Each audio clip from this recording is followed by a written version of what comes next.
सोनिया गांधी वैसे तो संसद में ज्यादा बोलती नहीं हैं, लेकिन आज वो संसद में बोलने के लिए खड़ी हुई। मुद्दा था फेसबुक, ट्विटर जैसे सोशल मीडिया प्लेटफॉर्म्स के दुरुपयोग का। पहले सुनिए सोनिया गांधी का बयान, फिर बताएंगे इस बयान की inside story. The rising danger of social media being abused to hack our democracy.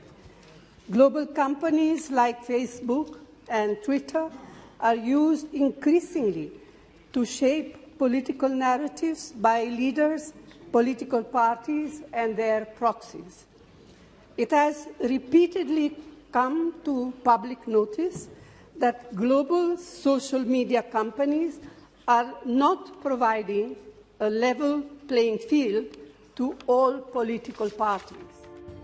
अब देखिए, वैसे तो सोनिया गांधी आजकल यूपी समेत 5 राज्यों में हार के झटके के बाद पार्टी को बचाने के लिए संघर्ष कर रही हैं, लेकिन संसद में उन्होंने आरोप लगाया कि फेसबुक, ट्विटर जैसे social media platforms political narrative गढ़ रहे हैं। मतलब किसी पार्टी के पक्ष में, किसी पार्टी के विरोध में माहौल बनाने में जुटी हैं, जबकि ये उनका काम नहीं है।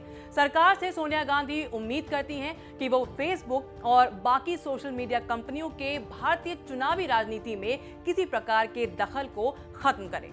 Al Jazeera and the Reporters Collective have demonstrated how a toxic ecosystem of proxy advertiser posing as news media is flourishing on Facebook, bypassing election laws of our nation, breaking Facebook's own rules, and completely suppressing the voice of those who are speaking up against the government.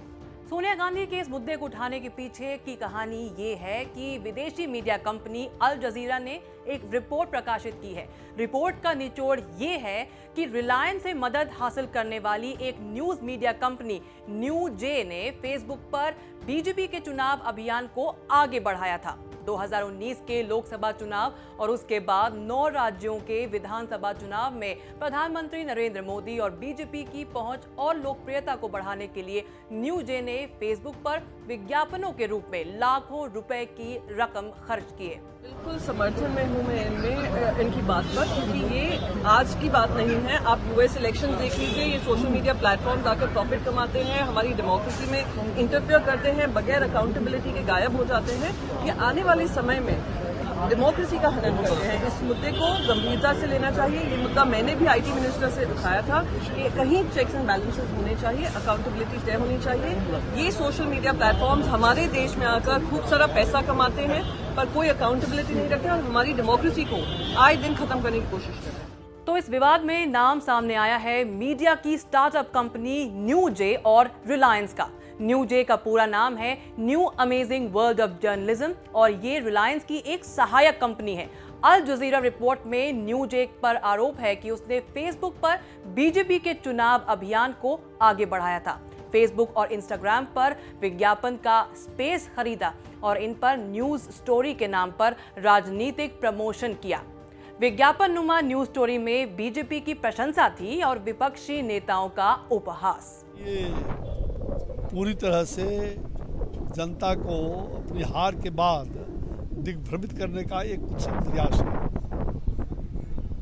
माननीय सोनिया गांधी जी को चाहिए था कि इसका भरपूर प्रयोग करें और लोकतंत्र में इस प्रकार का हनन करना, और खास करके जिस प्रकार से इमरजेंसी के दौरान कांग्रेस के लोगों ने किस प्रकार से प्रतिबंध लगा दिया, प्रेस की वाणी को खत्म कर दिया, तो ये तो अपना सोशल मीडिया और जो भी है उसमें जो कमियां हैं उसको उजागर कर सकते हैं। लेकिन सत्ता पक्ष पर इस प्रकार का आरोप लगाना ये पूरी तरह से बेबुनियाद है और मैं इसको सिरे से खारिज करता हूँ।